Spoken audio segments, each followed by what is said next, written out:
Hello friends, आप सभी का स्वागत है आपके अपने यूट्यूब चैनल लर्न विद पीकेपी के अंदर। तो दोस्तों, हम केमिस्ट्री स्टार्ट कर रखी थी जिसके अंदर हमने chemical and reaction and equation chapter start किया था। तो आज हम उसको फॉरवर्ड करते हैं, आगे बढ़ते हैं। कहाँ तक हमने बैलेंस द इक्वेशन, वहां तक चैप्टर है इसको कर लिया था। तो आज हम करेंगे इंफॉर्मेशन इंफॉर्मेशन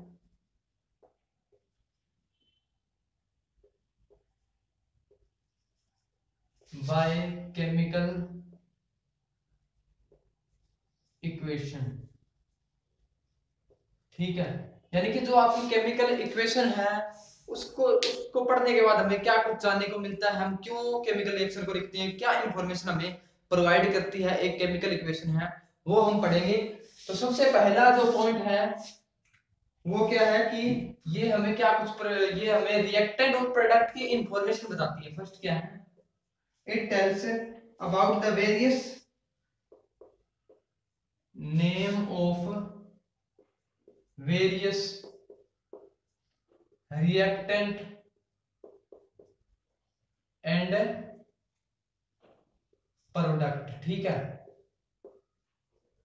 जैसे कि कौन सा रिएक्टेंट है वो रिएक्ट करके प्रोडक्ट बना रहा है, उसके नेम का हमें पता चलता है केमिकल इक्वेशन से। ठीक है, पहली इंफॉर्मेशन ये प्रोवाइड करती है। दूसरा क्या प्रोवाइड करती है, फॉर्मूला।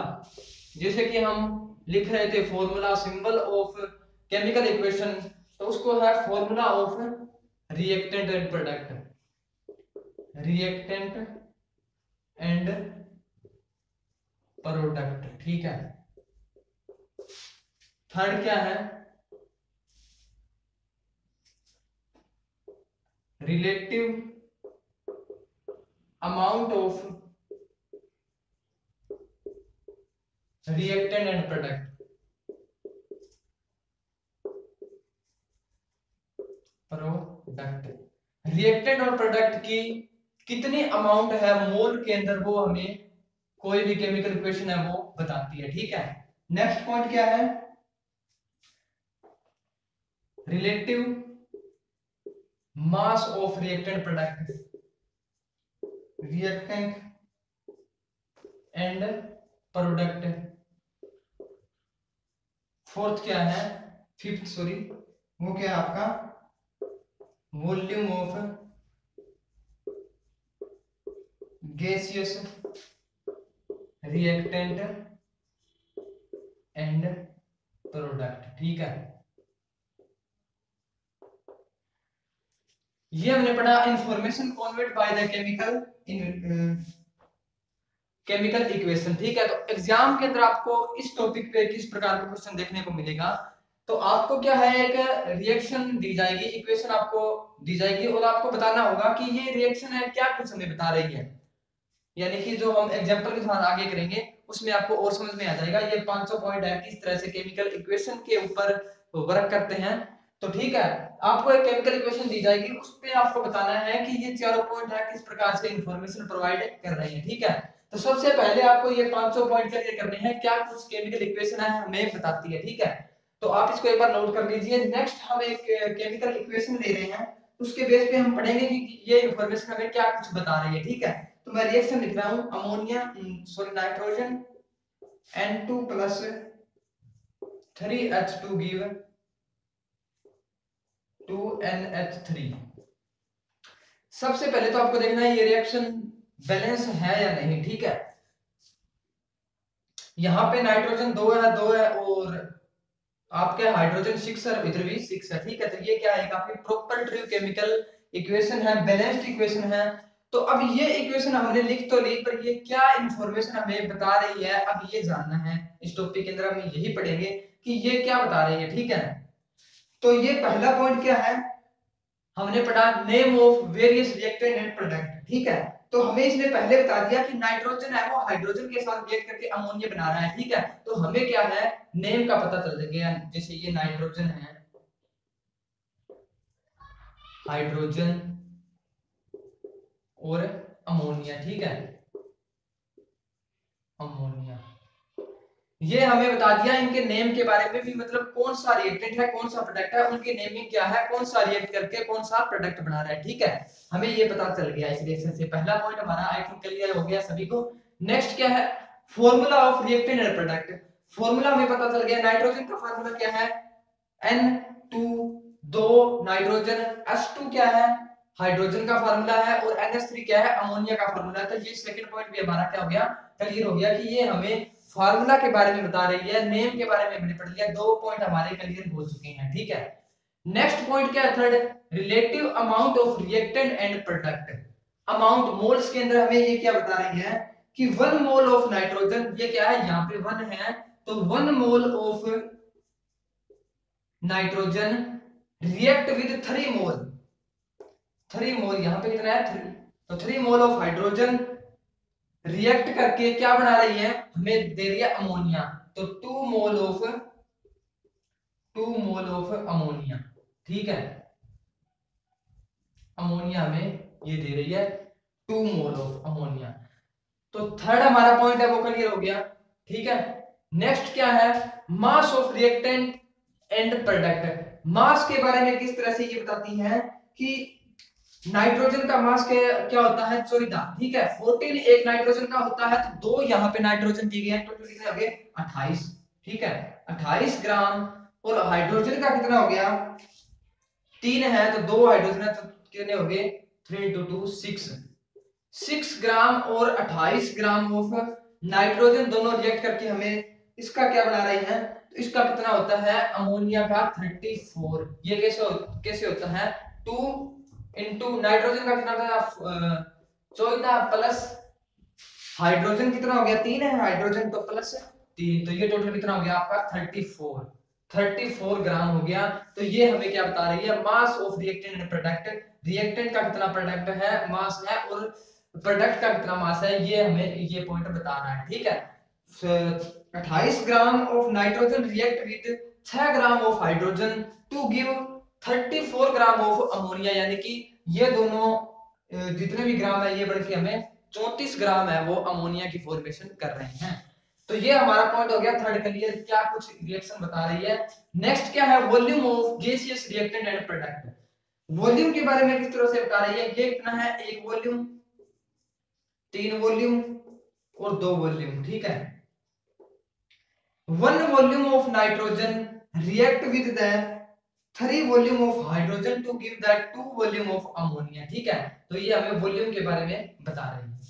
तो ये थी एक आपकी केमिकल इक्वेशन जिसको हमने स्टडी किया, और ये क्या इन्फॉर्मेशन हमें बताती है ये हमने जान लिया। तो एग्जाम के अंदर इस तरह से आपको इक्वेशन देखने को मिल सकती है, और 4 ऑप्शन मिल जाएंगे, उनमें से आपको बताना हो सकता है करेक्ट कौन सा है। जैसे कि पूछ लिया इस तरह से भी ये इक्वेशन दे दी आपको, ठीक है, और इसमें से पूछ लिया भी एक ट्रू इक्वेशन इस तरह से भी 28 gram of nitrogen react with 6 gram of hydrogen to give the 34 gram of ammonia. एक इक्वेशन ये दी गई है, बाकी 3 इक्वेशन है वो फॉल्स है, तो आपको बतानी होती है करेक्ट कौन सी है।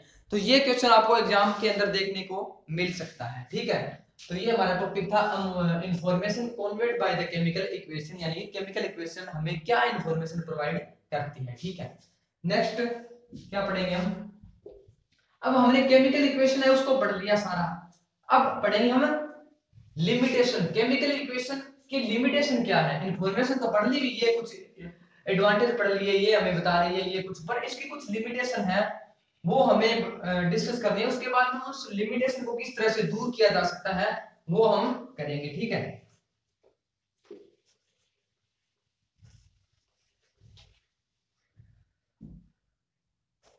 Limitation of chemical equation, limitation of chemical equation. Chemical equation की लिमिटेशन क्या है। ठीक है, तो फर्स्ट लिमिटेशन क्या है, ये हमें कोई भी फिजिकल स्टेट है, जैसे कि केमिकल इक्वेशन लिखी थी हम जितनी भी लिख रहे थे उसके अंदर ये कुछ नहीं बता रहे कि सॉलिड है या लिक्विड है या गैस है, स्टेट के बारे में नहीं बताती। फर्स्ट क्या है, do not tell about physical state, physical state ठीक है। नेक्स्ट क्या है, note, do not tell about reaction condition. ठीक है, यानी कि जब कोई भी केमिकल इक्वेशन इक्वेशन पढ़ी थी हमने, रिएक्शन हो रही है तो उसके अंदर कंडीशन क्या थी, टेम्परेचर कितना था, क्या कुछ हमने उसके अंदर रिएजेंट डाला, वो सब क्या है ये हमें नहीं बताती। तो केमिकल इक्वेशन की ये क्या आपकी एक लिमिटेशन है। थर्ड क्या है, रेट ऑफ रिएक्शन के बारे में नहीं बताती, रेट ऑफ रिएक्शन यानी कि जो आपकी रिएक्शन है वो फास्ट है या स्लो, इसके बारे में ये केमिकल इक्वेशन है वो आपको इंफॉर्मेशन नहीं प्रोवाइड करती। फोर्थ क्या है आपका, हीट चेंज के बारे में नहीं बताती, हीट चेंज यानी कि आपकी जब कोई रिएक्शन होती है तो मैंने बताया टेम्परेचर है वो इंक्रीज होता है या डिक्रीज हो सकता है, हमने प्रॉपर्टीज के अंदर पढ़ा था केमिकल रिएक्शन की। तो जब भी कोई केमिकल रिएक्शन हो रही है हमने क्वेश्चन लिखी तो वो हीट चेंज के अंदर नहीं बताती, उसके अंदर क्या हीट के अंदर चेंजेस आया है, हीट जो आपकी हीट है वो निकली है या नहीं, एक्सोथर्मिक है या एंडोथर्मिक, ऐसा कुछ इंफॉर्मेशन ये केमिकल इक्वेशन है वो नहीं बताती। तो ये चार थी मेजर ड्रॉबैक्स या बोल सकते हैं लिमिटेशन ऑफ केमिकल इक्वेशन। ठीक है, अब इन चारों केमिकल जो आपकी लिमिटेशन है उनको किस तरह से मॉडिफाई करके इसके ड्रॉबैक्स को रिमूव किया गया वो हम पढ़ेंगे। ठीक है, वो आपके किस तरह से हम उनको देखेंगे। ठीक है, लिमिटेशन पढ़ ली हमने। ठीक है,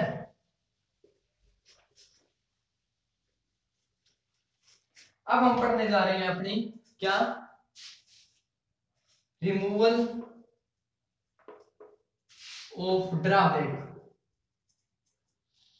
यानी कि जो आपकी लिमिटेशन है उनको रिमूव किस तरह से किया जा सकता है। ठीक है, पहली क्या है, पहला हमने पढ़ा था फिजिकल स्टेट है वो आपकी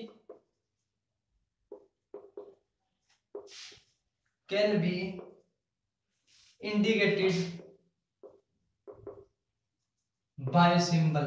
ठीक है, पहली लिमिटेशन मैंने आपको बताई थी ये आपके फिजिकल स्टेट के बारे में नहीं बताता, तो क्या है आपकी जो फिजिकल स्टेट है उसको सिंबल के द्वारा हम इंडिकेट करके इस जो आपके लिमिटेशन है इसको रिमूव कर सकते हैं। ठीक है, कैसे, एग्जांपल मैं आपको दिखाता हूं, जैसे सॉलिड है उसको सॉलिड लिख दिया, इससे लिक्विड है उसको एल लिख दिया, और जो आपकी गैस है उसको गैस से लिख के हम इसको हटा सकते हैं, और जो आपका एक्वा सॉल्यूशन है उसके लिए ए क्यू लिखते हैं। ठीक है, तो एग्जांपल के लिए हम रिएक्शन लिख रहा हूं CaCO3, ये क्या है आपका सॉलिड है तो हम इसके आगे क्या लिख देंगे सॉलिड, ये हमें क्या दे रहा है CaO ऑक्साइड, ये आपका किस फॉर्म में होता है सॉलिड प्लस CO2, ये आपका क्या है गैस है। ठीक है, तो हम क्या है केमिकल इक्वेशन पहले लिख रहे तो हम ये चीज नहीं लगा रहे थे वहां पे, ओनली CaCO3 CaO और CO2 की, पर हमने क्या है इंडिकेट कर दिया कि ये गैस है, ये सॉलिड है, ये सॉलिड है। तो इस तरह से ये आपकी केमिकल इक्वेशन है वो कंप्लीट हो गई, इसकी जो फर्स्ट ड्रॉबैक्स थी लिमिटेशन थी उसको हमने ठीक कर दिया, मॉडिफाई कर दिया, तो ये अपनी इक्वेशन सही बन गई। ठीक है, हमने पढ़ लिया क्या, जो अपना फिजिकल स्टेट है उसको सिंबल के द्वारा इंडिकेट करके हम उसको मॉडिफाई कर सकते हैं, उसकी जो लिमिटेशन है उसको रिमूव कर सकते हैं। ठीक है, हमने कर दिया ये। सेकंड आपका क्या है, the reaction condition can be written, condition can be written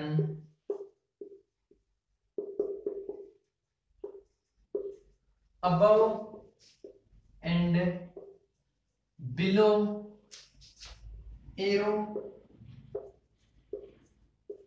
between reactant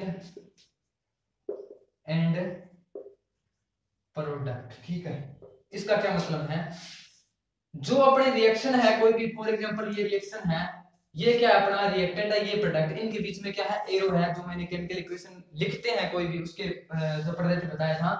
यहाँ पे जब हम सेकंड लिमिटेशन की बात कर रहे थे ये हमें कंडीशन की नहीं बताते कौन सा कितने टेम्परेचर पे रिएक्शन टेक प्लेस कर रही है, तो ये करने के लिए हम यहाँ एरो के ऊपर और नीचे लिख सकते हैं कि इस कंडीशन के अंदर इस रिएक्शन को प्रोसीड किया गया है तब हमें ये रिएक्टेंट से प्रोडक्ट मिला है। ठीक है, तो एक रिएक्शन देखते हैं इसकी, N2 प्लस 3H2, ये हमें क्या दे रहा था अमोनिया दे रहा था। ठीक है, तो अब क्या है नाइट्रोजन आपकी गैस है, हाइड्रोजन आपकी क्या है गैस है, अमोनिया क्या है आपकी गैस है।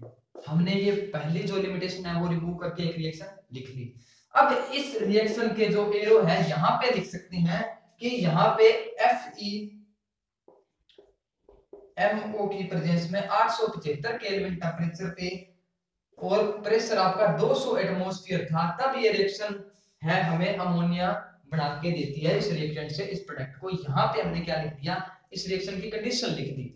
तो ये आपकी सेकंड लिमिटेशन है, वो इसको क्या है रिमूव कर दिया गया। इस तरह से हम एरो है वहां पे कंडीशन लिख सकते हैं, रिएक्शन इस कंडीशन के अंदर इसको करवाया गया है, तब हमें ये प्रोडक्ट मिला है। ठीक है, हमारी दो जो आपकी लिमिटेशन है इसको रिमूव कर दिया गया। नेक्स्ट आपकी लिमिटेशन क्या है, क्या पढ़ी थी हमने, उसको डिस्कस करते हैं। ठीक है, आई होप आप सभी को समझ में आ रहा होगा। अगर आपका कोई भी डाउट हो तो आप कमेंट कर सकते हैं। ठीक है, इसी के साथ अगर आप वीएलडी और एचए की प्रिपरेशन कर रहे हैं तो हमने एक ई बुक बना रखी है, आप उसको डाउनलोड कर सकते हैं। डिस्क्रिप्शन में आपको लिंक मिल जाएगा उस बुक को डाउनलोड करने के लिए। तो आप में से कुछ लोगों ने उसको डाउनलोड कर भी लिया होगा। पिछले साल भी एक आपको मतलब ई बुक प्रोवाइड करवाई गई थी, इस साल भी आपको मिल जाएगी। आप डिस्क्रिप्शन में लिंक मिलेगा, वहां पे जाके इसको चेक कर सकते हैं। ठीक है, नेक्स्ट हम पढ़ रहे थे अभी हीट चेंज के बारे में, नहीं बताती हीट चेंज। ठीक है, अपनी जो लिमिटेशन मैंने डिस्कस की थी कि ये हीट चेंज के बारे में नहीं बताती, कितनी आपकी जो हीट निकल रही है या ऐड हो रही है वो कुछ इसमें नहीं बताया था। तो इसको हम किस तरह से लिख सकते हैं, जैसे कि आपकी मैंने पहले रिएक्शन लिखी थी N2 plus 3H2 give 2NH3। ठीक है, गैस गैस गैस गैस, यहां पे कंडीशन लिख दी 875 केल्विन 200 एटमॉस्फेयर। ठीक है, ये रिएक्शन लिख दी। अब इस रिएक्शन के अंदर कितनी जो आपकी हीट है वो निकल रही है, वो जैसे कि यहाँ पे आपकी 93 किलो जूल यहाँ पे लिख सकते हैं हम भी, इतनी इस रिएक्शन के अंदर आपकी जो एनर्जी है वो रिलीज हो रही है। तो इसको हम क्या बोलेंगे, आपकी जो हीट चेंज है इसको मॉडिफाई किया जा सकता है। ठीक है, नेक्स्ट क्या है, अगर ये मैंने हीट चेंज का आपको समझ में आ गया। और नेक्स्ट क्या है, इफ सब्सटेंस इज प्रेसिपिटेटेड, यानी कि अगर हम कोई भी रिएक्शन करवा रहे हैं उसके अंदर पीपीटी बन जाते हैं, प्रेसिपिटेट बन जाते हैं, तो उसको किस तरह से लिखना है, इफ सब्सटेंस इज प्रेसिपिटेटेड को मैं पीपीटी लिख रहा हूं सीधा ही, ड्यूरिंग द रिएक्शन। ठीक है, it can be indicated by putting a downward arrow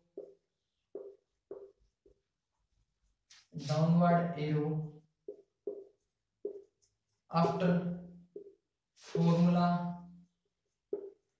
of substance। ठीक है, इसका क्या मतलब है कि अगर आपकी कोई भी रिएक्शन है उसके अंदर पीपीटी पढ़ रहे हैं, तो जो आपका फार्मूला बढ़ेगा पीपीटी का, उसके नीचे हम ब्रैकेट में एरो लगा देंगे। इसका मतलब यह है कि इस फार्मूला के आगे हमारे पीपीटी बन रही है। ठीक है, कोई रिएक्शन देखते हैं, रिएक्शन के अंदर अगर हम NaCl के अंदर AgNO3 डालते हैं, सिल्वर नाइट्रेट, ये हमें AgCl के पीपीटी बना देती है। तो इसको हम किस फॉर्म में लिख दिया, इस तरह से एरो लगा के लिख दिया। यहाँ पे ये सॉलिड है तो ये यहाँ पे सॉलिड हो गया, ये आपका क्या है एक्वस है, ये भी क्या है एक्वस है। ठीक है, प्लस NaNO3 एक्वस। ठीक है, तो हमने क्या है इस तरह से एरो लगा दिया कि ये क्या है आपके पीपीटी है। ठीक है, प्रेसिपिटेट है, तो इस तरह से इसको लिख सकते हैं। नेक्स्ट क्या है आपका, एक जो लास्ट आपकी जो रिमूवल ऑफ ड्रॉबैक्स है वो डिस्कस कर लेते हैं। ठीक है, नेक्स्ट क्या है, अगर आपकी गैस निकल रही है गोल हो रही है तो हम उसको किस प्रकार से रिप्रेजेंट करते हैं, if gas escape from the reaction के दौरान आपकी गैस है वो निकल रही है, एस्केप हो रही है, तो उसके लिए क्या लिखेंगे, जैसे कि आपके रिएक्शन दे रखी है जिंक प्लस H2SO4 एक्वस है ये, ठीक है, ZnSO4 एक्वस प्लस आपकी हाइड्रोजन गैस अब निकल रही है, तो एरो क्या है अपवर्ड का लगाएंगे, डाउनवर्ड का पीपीटी के अंदर अपवर्ड क्या है, कोई भी गैस अगर निकल रही है तो उसको हम क्या है अपवर्ड एरो से रिप्रेजेंट करेंगे, ठीक है। तो ये थी हमारी केमिकल रिएक्शन इक्वेशन के बारे में पढ़ लिया। अब आगे हम क्या पढ़ेंगे, केमिकल रिएक्शन के टाइप्स पढ़ेंगे, केमिकल रिएक्शन के टाइप्स कौन से हैं। तो यहाँ तक आपको आई थिंक सभी समझ में आ गया होगा। तो मैं आपको कुछ क्वेश्चन देता हूँ, आप उसको ट्राई कर सकते हैं। यहाँ तक जितना भी किया है इस पे आपको कुछ क्वेश्चन देखने को देता हूँ आपको, आप उनको एक बार ट्राई कीजिएगा ताकि आपकी प्रिपरेशन है वो साथ के साथ चैप्टर के साथ साथ रिवीजन के साथ साथ आपकी प्रैक्टिस भी हो जाए, ठीक है। तो आपका जो क्वेश्चन है वो क्या है, मैं एक आपको रिएक्शन देता हूं CaCO3, ठीक है, CaO प्लस CO2, ठीक है, ये रिएक्शन है आपकी। इसमें से आपको बताना है कि इस रिएक्शन में ड्रॉबैक्स कौन सी है, ड्रॉबैक्स लिमिटेशन क्या है, ठीक है, लिमिटेशन क्या है, और इसके साथ साथ और जो आपकी ड्रॉबैक्स है उसको रिमूव कैसे किया जा सकता है, ठीक है। मैंने एग्जांपल के साथ एक रिएक्शन बताई थी आपको, ठीक है, भी मतलब लिमिटेशन के अंदर। तो आपको क्या है इस रिएक्शन को देख के सबसे पहले ड्रॉबैक्स बताने हैं और उन ड्रॉबैक्स को आप कैसे रिमूव कर सकते हैं, जैसे कि सॉलिड है तो उसको सॉलिड की फॉर्म में लिख के, लिक्विड जो भी हमने 4 पॉइंट डिस्कस किए थे उनके बेसिस पे आप इस रिएक्शन को किस तरह से आप इसकी ड्रॉबैक्स को रिमूव कर सकते हैं। पहला क्वेश्चन आपको ये है, आप ट्राई कीजिएगा। उसके बाद में क्या है, मैं कुछ रिएक्शन लिखता हूं, आप उनको बैलेंस करना है आपको। NH3 plus O2 give NO plus H2O, ठीक है। नेक्स्ट क्या है, HNO3 give H2O plus NO2 plus O2, ठीक है। ये आपकी दो रिएक्शन, आप इसको बैलेंस करना है। नेक्स्ट क्या है,